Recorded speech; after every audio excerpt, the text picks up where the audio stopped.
नमस्कार दोस्तों, तो मेरा नाम नरेंद्र कुमार है और आप देख रहे हैं कॉर्बिस। आज का जो टॉपिक है वो है कंपनी रजिस्ट्रेशन इन यूएस।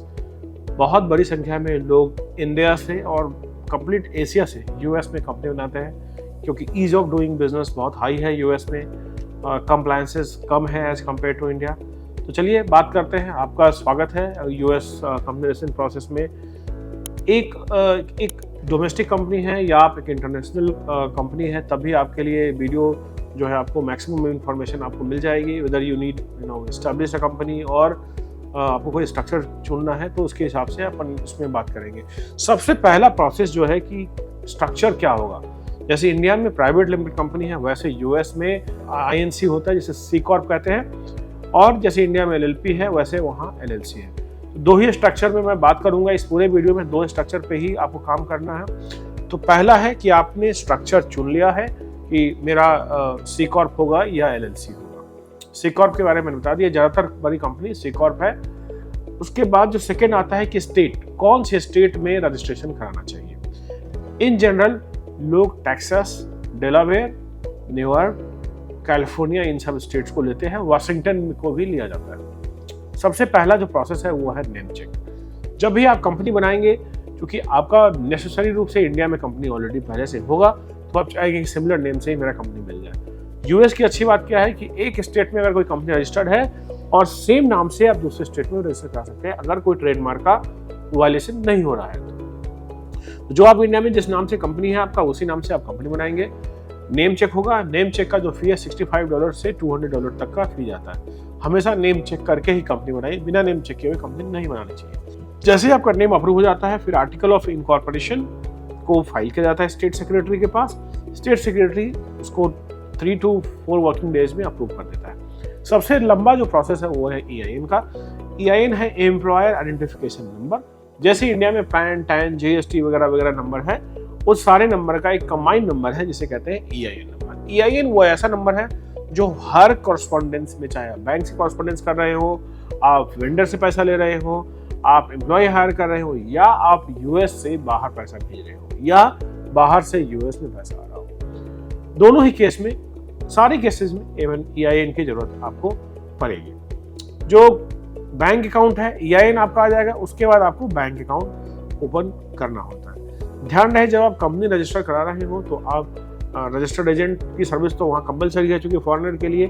दूसरी बात, आपका एक ऑफिस एड्रेस वहाँ होना चाहिए जो कोवर्क हो सकता है अगर आप बैंक अकाउंट खुलवाना चाहते हैं, कि उसमें डिफिकल्टीज नहीं आएगी या बैंक अकाउंट आपका सडनली बंद भी नहीं होगा। ध्यान रखिए, क्योंकि आजकल पूरे वर्ल्ड में रियल एड्रेस की बात चल रही है कि एक्चुअल बिजनेस एड्रेस होना चाहिए कंपनी का, ना कि कोई पोस्ट बॉक्स है या इस तरीके की। तो बहुत सारे वेंडर मार्केट में पोस्ट बॉक्स वाला नंबर दे रहे हैं, तो आपके बैंक अकाउंट पे या तो खुलेगा नहीं, या खुल जाएगा तो बहुत जल्दी बंद हो जाएगा। और जब आप उसकी बात करते हैं कंप्लीट बिजनेस प्रोसेस की, नॉन रेजिडेंट, जनरली हमारे पास जो नॉन रेजिडेंट क्लाइंट हैं तो उनके नॉन रेजिडेंट की हम बात करते हैं। अगर आपका अर्ली स्टेज बिजनेस है तो टैक्स पर्सपेक्टिव से बहुत ही टैक्स फ्रेंडली है यूएस। कुछ स्टेट में GST नहीं है, जैसे डेलावेयर में GST नहीं लगता है, तो आप यूएस टू यूएस बिलिंग करेंगे तब भी आपका GST लगेगा। और जनरली लोग क्या करते हैं, जो स्टार्टअप्स हैं, फंड रेज करना सबसे आसान है, तो डेलावेयर सबसे ज़्यादा यूज किया जाता है। डेलावेयर में आप कंपनी बना के आप इन्वेस्टर को रीच कर सकते हैं। अगर एग्जिस्टिंग बिजनेस है तो आप अपने कस्टमर से पैसा लेने के लिए भी उसका इस्तेमाल कर सकते हैं। पैसा वहाँ का आएगा। उसके अलावा वहाँ से आप डायरेक्ट या तो इंडिया में सैलरी पे कर सकते हैं, या इंडिया में उस पैसे को आप ट्रांसफर कर सकते हैं। इंडिया में कोई GST नहीं है। जो दूसरा एडवांटेज है कि इंडिया में अगर आप यही काम कर रहे हो, बाहर के लोगों को पैसा देना है, कभी भी आपको कोई वेंडर को पे करनी है, तो बहुत सारे कंप्लायंस इंडिया में है, TDS से रिलेटेड है, रिवर्स चार्ज GST है, तो वो सब थोड़ा ईज ऑफ कंप्लायंस आपके लिए बनता है। नेट साल में जो पैसा आपका बचा है ईयर एंड पे, वो आप इंडिया में ट्रांसफर करके इंडिया में आप टैक्स पे कर दो, जो भी आपका इनकम, प्रॉफिट लॉस जो भी होता है। वहाँ पे यूएस में एक फ्रेंचाइज टैक्स है जो हर साल आपको देना होता है।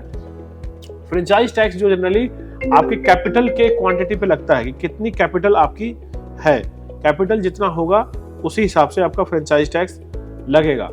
और जब भी आप बात करते हैं इसकी डॉक्यूमेंट्स की और अप्रूवल की, तो आपका KYC का पूरा चेक होगा।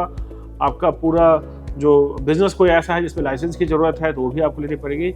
इन जनरल अगर आप सॉफ्टवेयर कंपनी चला रहे हैं तो आपको इसकी ज़रूरत नहीं है। एनुअल कंप्लायंस वहाँ बहुत मैंडेटरी है, अन्यथा आपकी कंपनी बंद कर दी जाएगी।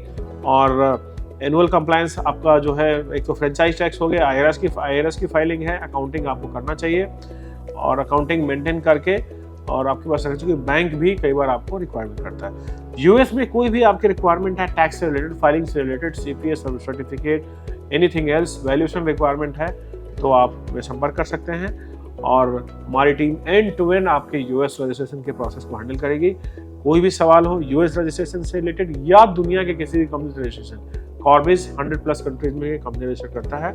आप हमारे चैनल पे कमेंट करिए, वीडियो पसंद आया सब्सक्राइब कीजिए, और मुझे 100% कॉन्फिडेंट हूँ मैं कि आपके यूएस रजिस्टर्ड होते ही आपका कस्टमर बेस बढ़ेगा, आपका बिजनेस एक्सपेंशन होगा। और दूसरी बात है, इंटरनेशनल पेमेंट गेटवे का आपको एक्सेस मिल जाता है जो इंडिया में अभी नहीं अवेलेबल है।